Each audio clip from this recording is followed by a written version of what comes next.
Hi everyone! Sa video na ito, i-discuss natin kung paano ba mag-compute ng mass percentage composition of elements in a compound. So pag-uusapan natin paano ba kumuha ng molar masses dito kasi kinakailangan natin gamitin yung molar mass of an element para malaman natin kung ilang porsyento siya.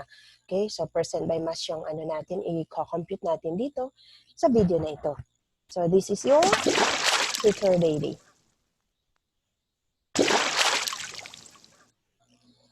So we have the formula here. Ang formula para makuha mo yung percent mass, okay, or percent composition by mass of an element sa isang compound, ang unang-una is you have to know what is the molar mass of that element. So tapos, imumultiply mo yun doon sa number of atoms. Kung ilang atoms ba meron sa compound na yun. And of course, i-divide mo by the molar mass of compound times 100 because we're looking for the percent. Okay, so pag percent mo, multiply. For example, meron kang water, for example. H2O ang formula ng water. So in this particular, this is a compound. Water is a compound. So ano yung pinag-usapan? Percent by mass. For example, if we want to get the percent by mass of hydrogen, so we have to know what is the molar mass of hydrogen. So saan naman natin makukuha yung molar mass of hydrogen? Makikita natin doon sa periodic table of element natin. Okay? So doon sa periodic table of element, lahat ng mga molar masses of an element, nandun yun. Or ika nga tawag natin nun is atomic mass. Okay? So, yung atomic mass, yun yung molar mass na tinutukoy dito sa formula natin. Then, imumultiply mo. For example, doon sa periodic table, okay, the atomic mass of, or the molecular mass of hydrogen is 1.008. So, usually, nira-round up na lang natin yan into 1 na lang. Kasi, para mabilis whole number. But, depende sa mga questions ng mga professor ninyo, na instruction ninyo, teacher ninyo, kung sasabihin 2 decimal places. So ito, gagamitin natin is 1.01. So but usually for this purpose, ang gagamitin natin dito sa video na ito, gagawin na natin whole number. So hindi tayo maglalagay ng decimal point. Okay? Ira-round up na natin to whole number. So for example, hydrogen, the molar mass of hydrogen is 1. How many hydrogen meron tayo dito? That is the number of atoms. Okay? So 2 is your number of atoms. Imumultiply natin yan by 2. And that is your total molar mass of hydrogen, which is equal to 2. And oxygen, ano din yung molar mass ng oxygen natin? For example, kung kung meron din sa problem na maghanap ang percent by mass of oxygen, so ika-count mo din yung ilang atoms din meron si oxygen. So in this formula, sa formula natin sa hydrogen oxide or sa water, isa lang yan. Basta walang nakalagay na subscript, meaning to say it's only 1. So, kung titignan nyo sa periodic table of element, ang atomic mass or molar mass of oxygen is 15.99. Okay, 15.99. So, we can round it off to 16. So, in this case, this is only times 1 equals to 16. So, ang number of atoms of hydrogen, ito yun, yung nakikita natin na subscript. Ang number of oxygen naman, ito ay 1. Okay? So, for your molar masses, you refer it to your periodic table of element. But for this particular video na gagawin natin, problem solving on the percent mass of an element in a compound, ibibigay ko na sa inyo ang values ng mga natin, round off na, whole numbers na ikagagamitin natin. So, but depende po kung ano yung papa-exam sa inyo, kung sasabihin ng teacher ninyo, in 2 decimal places yung gagamitin ng molar mass, so you have to use the 2 decimal places. Okay, so for this one, we're going to use whole numbers na for our molar masses of our element. Ira-round off natin to whole number. So let's start to have some exercises on solving the percent mass of an element. So we have here our first exercise. The question is, what is the percent mass of lithium in lithium oxide? So, ilan daw ang percent by mass? So, the question is only about lithium oxide. So, kung titignan nyo dun sa periodic table of elements, so kailangan natin malaman kung ano yung molar mass of the compound, kung ano yung molar mass of lithium oxide. So, based on the periodic table, kung makikita nyo, molar mass of lithium doon is 6.94. So, dito gagamitin natin is 7 na lang. Okay? So, 7. Ilang atoms meron? Dalawa. So, that is 7 times 2 equals to 14. Then, we have oxygen. So, same thing with oxygen. Ira-round up natin to whole number, ang 15.99. So, 16 ang molar mass of hydrogen since this is only 1 atom, 1 lang. Okay, so 16 times 1, that is 16. So ang molar mass of lithium oxide is 30. So this is the total molar mass of the whole compound. So let's try and solve this percent by mass of lithium. So percent by mass of lithium, ano yung formula natin, sabi natin is the molar mass of the element. So isa-isahin natin, actually pwede na natin diretso to 14. So the molar mass of lithium is 7, and you have to multiply the number of atoms of the element in the formula of the compound. So in this case, the number of atom of lithium in this formula, in this compound, is 2 atoms. So therefore, that will be 7 times 2, and we have to divide it by the molar mass of the compound, wherein ang molar mass of the compound is 30. Na-compute na natin. So we have to put this 30, the molar mass, and times 100. Since ang question dito ay percent by mass, so you have to multiply it by 100. So if we're going to do the calculation, this is 14 over 30 times 100, and this will give us an answer of 46.7%. 46.7%. So therefore, the percent by mass of lithium in lithium oxide is 46.7%. Very easy, diba? Okay, so let's have another exercise. So practice makes perfect, diba? Sabi nila, you have to keep on practicing para at least matuto kayo at hindi nyo makalimutan yung formula natin. So very important, alam nyo yung proseso on how to compute the percent mass of an element. So number 2, second question natin, calculate the percent mass of carbon in methane. So yung chemical formula of carbon of methane is CH4. So actually, kung titignan natin, it's a reaction between carbon, wherein carbon is a solid and we have hydrogen gas. So when we combine it, nagkakaroon ng methane, and methane is in the form of gas. Okay? So let's compute here on this side. Let's get the molar mass of methane, wherein we have carbon atom.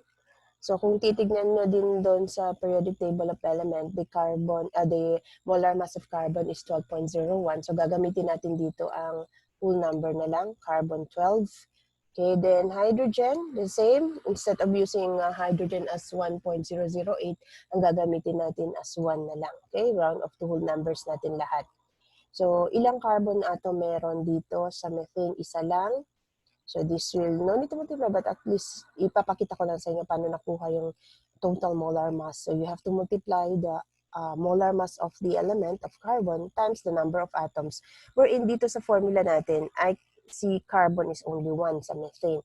So therefore, we have to multiply 12 by 1.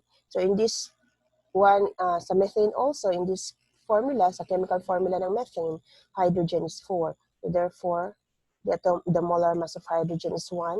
Again, we have used the whole number. Hindi na natin consider yung decimal places niya, decimal units. So 1 times 4, that will give us 4. And the total molar mass of methane is 16 grams per mole. So let's proceed and compute for the percent mass. Okay, percent mass of carbon. Lalagyan ko na ng diretso, percent carbon ha. Okay, shortcut ko na lang. So percent mass of carbon, sabi sa formula natin, the molar mass of the element. So wherein the molar mass of the element is 12. That is the molar mass of carbon. And we have to multiply the number of atoms. So in our formula, sa methane, carbon is only 1, so that is times 1. Then the molar mass of your compound, which is 16.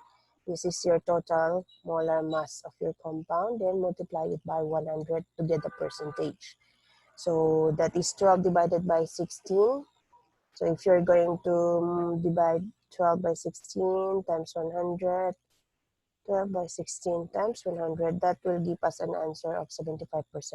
So therefore, percent by mass of carbon, doon sa methane natin, sa formula, sa compound natin na methane, the percentage of carbon in that compound is 75%. So if you want to get the percent of hydrogen, all you have to do, pwede din kung ayaw na i-compute, you can subtract 100% minus 75, that will give you 25. So therefore, si hydrogen, percent by mass of hydrogen in methane is 25%, since dalawa lang naman ang element natin sa methane, it's only carbon and hydrogen. So kung dalawa lang, meaning to say, total percent by mass ng carbon and hydrogen will be equal to 100. So since si carbon is 75%, therefore, the remaining 25% is for hydrogen. So very easy. So let's have another example. So in our third problem is calculate the percent composition. Okay, so percent composition, we're still referring to percent by mass of each element in sugar. So ito medyo mahaba-haba ito because we will be computing for the percent by mass of each element. So ano-ano bang element mayroon dito sa sugar? The formula for sugar is C12, H22, and oxygen 11. So yun yung formula natin. So isa-isahin natin to. So, kailangan natin hanapin ang percent by mass of carbon, percent by mass of hydrogen, and of course, percent by mass of oxygen. So, let's start by getting the molar mass of the compound of sugar. So, how many carbon do we have? Again, we're going to use a whole number. The atomic mass, the molar mass of carbon is 12 when you multiply it by 12 because meron tayong 12 carbon. Okay? So, 12 times 12 will give us 144. Then our next element is we have hydrogen. Hydrogen will use a molar mass of 1 times 22. That will give us 22. And oxygen, we have 11 atoms of oxygen. We're going to use the molar mass of oxygen, a whole number, which is 16 times 11. So 16 times 11, that will give us an answer of 176. We're going to sum this up. That's 12. Carry 1, that's 11, that's 14. Carry 1, that is 3. So therefore, the molar mass of sugar is 342 grams per mole. Now, let's start by computing the percent by mass of carbon. So unahan natin si carbon. So percent carbon, percent by mass of carbon. Ano yung molar mass ni carbon? Because we have to follow the formula. Molar mass times the number of atoms divided molar mass of the element. Okay, so molar mass of carbon is we have 12 and the number of atoms which is 12. Actually, na-compute natin that's 144. Okay, dito sa kabila that's 144. But I'm still showing you based on the formula. Divided by, we have to divide it with the molar mass of the compound, wherein ang molar mass ng compound natin is 342. Then we have to multiply it by 100 to get the percentage. So if we are going to compute this will give us an answer of 42.11%. Next is we have to compute for the percent of hydrogen. So percent hydrogen, the molar mass of hydrogen is 1. Number of atoms of hydrogen is 22. Then divided by total molar mass, which is 342 times 100. If we are going to compute for this will give us an answer of 6.43. Okay, so next is we have to compute for the percent of oxygen. Percent oxygen, the molar mass of oxygen is 16. How many atoms do we have? Times 11 atoms. So that is 16 times 11 all over the molar mass of the compound, which is 322 times 100. This will give us an answer of 51.46%. So if you have noticed, kung i-add natin ito, 42.11 plus 6.43 plus 51.46, that will give us a total answer of 100%. So minsan, para mas mabilis mag-i-compute, for example, like in this question, okay, so pinahanap sa inyo ang lahat, all you have to do, pag nakita nyo na yung dalawang answer, for example, meron ka ng percent by mass of carbon, meron ka ng percent by mass of hydrogen. So, para makuha mo yung percent by mass of oxygen, all you have to do is you subtract 42.11 doon sa 100 at i-subtract mo din 66.43 doon sa 100 and it will give you an answer of 51.46%. That is for oxygen because the total percent by mass of this compound, yung carbon, hydrogen, and oxygen, okay, should be 100%. Kung hindi yan 100% ang total percentage nila, therefore mali po yung computation natin. Okay? So dapat po 100% para makuha nyo yung right answer. So to check if your solution is correct. If your answer is correct, you just sum it up. I-add nyo lahat. 42.11 plus 6.43 plus 51.46. Dapat it should be 100%. Kung hindi yan abot ng 100%, meron tayong mali sa calculation natin. Okay? So we still have our last sample problem. Okay, so actually this should be number 4. I failed to change this one. This is number 4. Calculate the percent composition of each element in vinegar. Okay, so the vinegar that we're using, ang chemical formula of vinegar is CH3COOH. Okay, so dito gagawin natin ulit. Okay, so ilang elements ba meron dito? Meron tayong carbon, we have hydrogen, we have oxygen. Okay, so tatlo. Carbon, hydrogen, and oxygen. So let's compute for the molar mass of the compound. So paano natin? So let's start with computing for carbon. Molar mass of carbon is 12. Ilang atoms meron? Okay, we have 1 here, 1, we have 1 here, so 1 plus 1 is 2. So that will be 1 times 2, 12 times 2. 12 times 2, that is equal to 24. Then next, we will compute for hydrogen. Molar mass of hydrogen is 1 times, how many hydrogen do we have? We have 3 plus 1 here, we have 4. So that is 1 times 4, and it is equals to 4. Now last is oxygen. Ilang oxygen? The molar mass of oxygen is 16 times ilang oxygen meron? We have 1, 2. 2 oxygen. So 16 times 2, that will give us 32.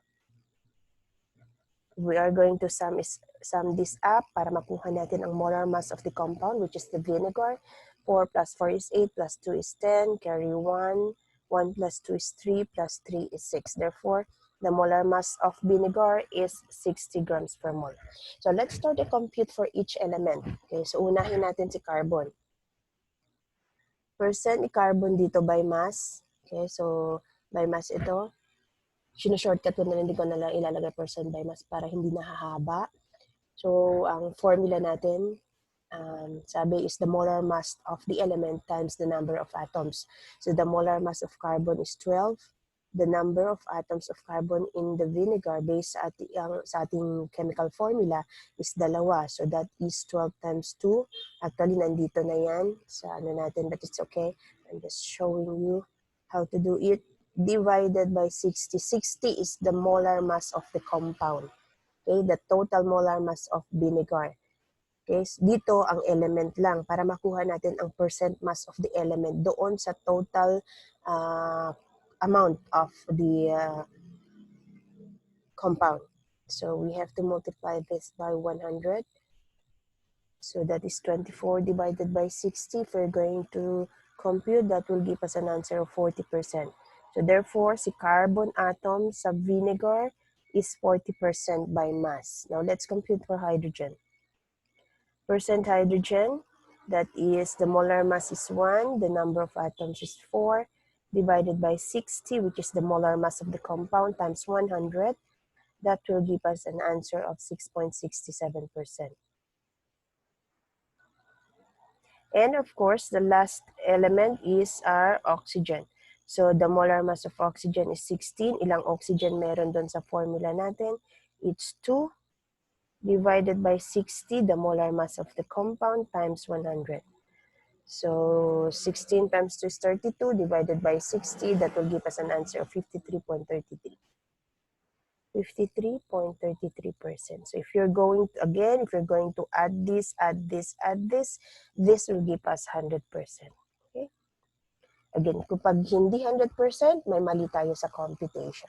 So be very careful that if you want to make sure that your answer is correct, you have to check. I-check nyo, i-backtrace nyo kung sakto ba 100%. You have to add it up. Kasi dapat the total percentage should be 100% as a whole. Okay? So there you have it.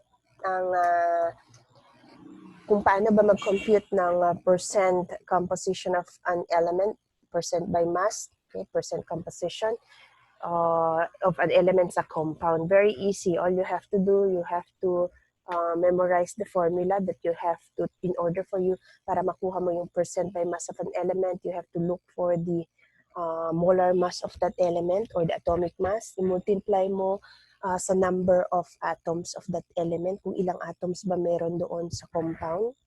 So you have to look into the formula of that given compound. You have to make sure that you are looking into the right.